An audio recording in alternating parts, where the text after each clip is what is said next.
जय सिया राम।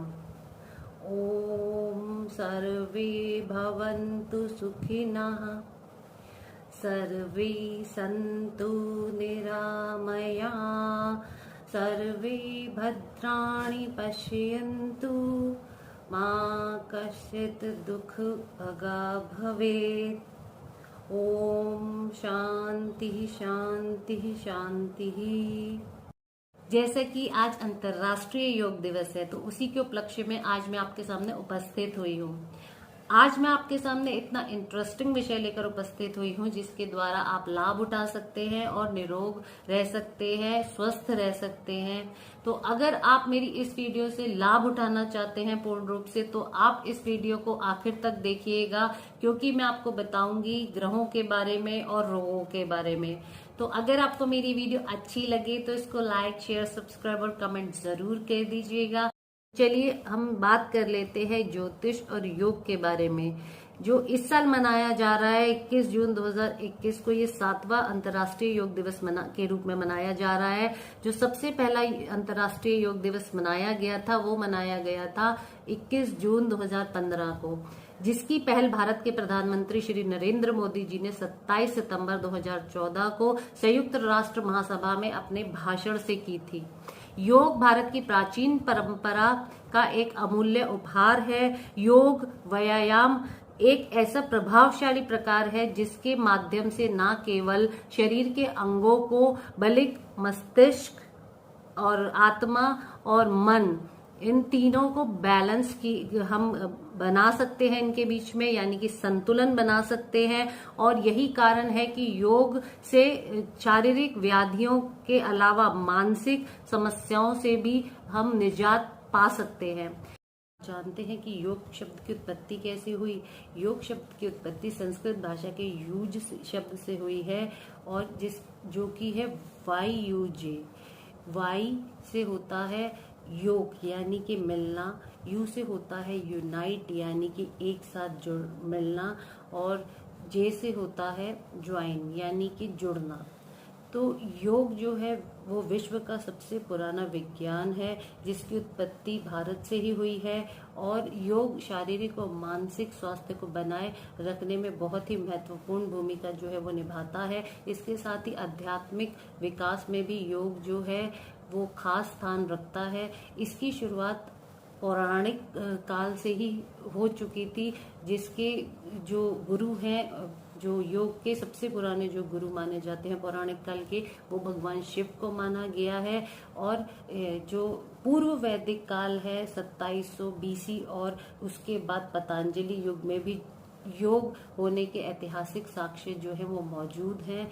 तो जो हमारे ऋषि मुनि हैं, ये योग जो है ये उन्हीं की देन है हमें। और हमें पौराणिक जो काल था हमारा वैदिक काल था, उसी में ही ज्योतिष, योग और आयुर्वेद की उत्पत्ति एक साथ हुई थी उस काल में। तो जो हमारे ऋषि मुनि हैं वो योग के द्वारा ही अपनी आयु जो है वो दीर्घायु कर पाते थे, और हजारों वर्षों तक वो दीर्घायु रहकर तपस्या में लीन रहते थे। योग जो है हमारे ऋषियों का हमें वरदान है, हमें उनकी सौगात है, हमें उनका दिया हुआ उपहार है। ज्योतिष, योग और आयुर्वेद के उद्भव का समय एक ही है, यानी कि वैदिक काल।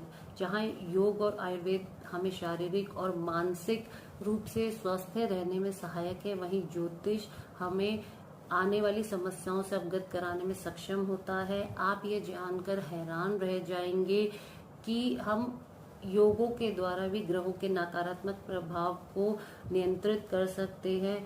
तो चलिए हम जानते हैं कौन से ग्रह के लिए कौन सा योग और प्राणायाम करें, जिससे आप उससे संबंधित होने वाली समस्याओं और रोगों से दूर रह सके। बात कर लेते हैं सूर्य ग्रह के बारे में। यदि आपकी कुंडली में सूर्य ग्रह पीड़ित है, नीच राशि में स्थित है या फिर निर्बल है, तो आपको आत्मविश्वास में कमी कर सकते हैं, हृदय रोग दे सकते हैं, या फिर हार्ट अटैक दे सकते हैं, या फिर स्नायु तंत्र के रोग दे सकते हैं, आपको रक्त में कमी दे सकते हैं, या फिर आपकी आंखें जो है वो कमजोर हो सकती हैं। तो इनके दुष्प्रभावों से बचने के लिए आपको जो नित्य व्यायाम करना है वो करना है, आपको अग्निसार करना है, और आपको भस्त्रिका करना है।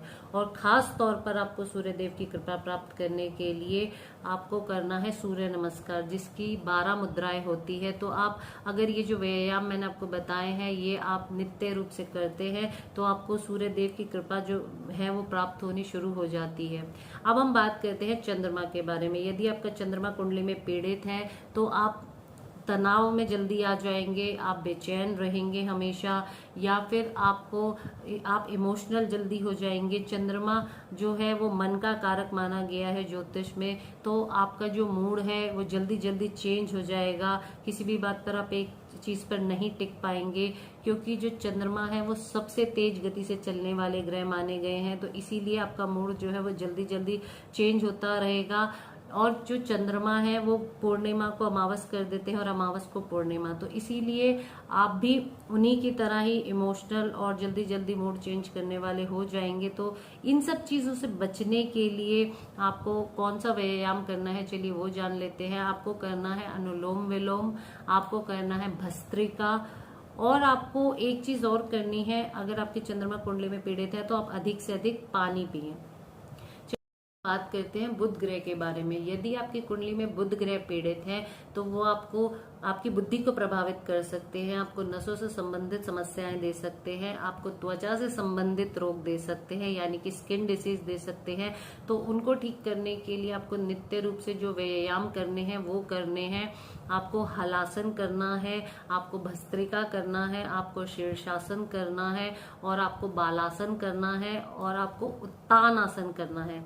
तो अगर आप ये आसन नित्य रूप से करते हैं तो बुध की कृपा जो है वो आपको प्राप्त होती है।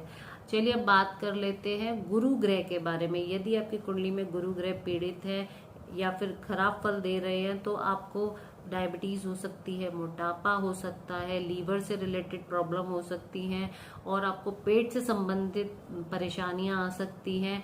और जो गुरु हैं वो आपको कैंसर रोग तक देने की क्षमता रखते हैं। तो इसीलिए इन सब से बचने के लिए आप नित्य रूप से जो व्यायाम कर सकते हैं वो आप कर सकते हैं। आपको करना है सूर्य नमस्कार, आपको सर्वांगासन, और आपको करना है कपालभाति। हो सके तो आप मिठाइयां भी बंद कर दीजिए, उससे भी आपको लाभ मिलेगा।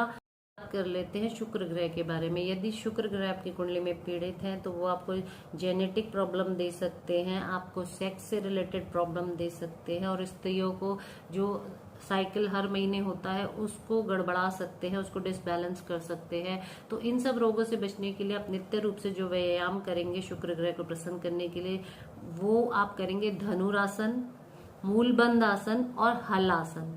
तो इन सबको करके आप शुक्र ग्रह को प्रसन्न कर सकते हैं। बात कर लेते हैं शनि ग्रह के बारे में।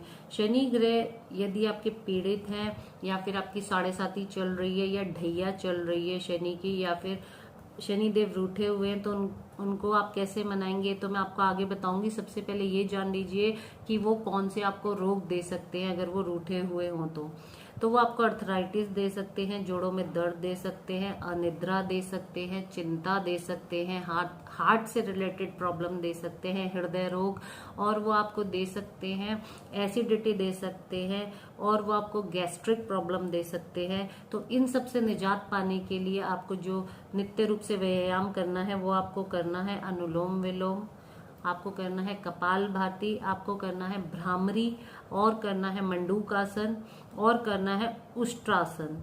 तो अगर आप ये जो मैं आपको व्यायाम बता रही हूँ ये आप नित्य रूप से करते हैं तो शनि की कृपा जो है वो आपको मिलनी शुरू हो जाती है। बात कर लेते हैं राहु ग्रह के बारे में। यदि आपकी कुंडली में राहु पीड़ित है तो आपको मस्तिष्क से रिलेटेड प्रॉब्लम जो है, समस्या जो है वो दे सकते हैं, जैसा कि गुमसुम हो जाना, ये ऐसा भी हो सकता है, और किसी ना किसी चीज से हमेशा डर बने रहना, ये भी राहु ही देते हैं। तो इनके दुष्प्रभावों को दूर करने के लिए नित्य रूप से आपको जो व्यायाम करने हैं वो करने हैं अनुलोम विलोम, शीर्षासन और भ्रामरी। अब हम बात कर लेते हैं केतु के बारे में। यदि आपकी कुंडली में केतु पीड़ित है तो वो आपको बवासीर, एनीमिया, स्नायु तंत्र से संबंधित रोग, स्किन डिसीज, पेट से संबंधित रोग जो है वो दे सकते हैं। तो इनके दुष्प्रभावों को दूर करने के लिए आपको नित्य रूप से जो व्यायाम करना है वो आपको करना है शीर्षासन, कपालभाति और अनुलोम विलोम।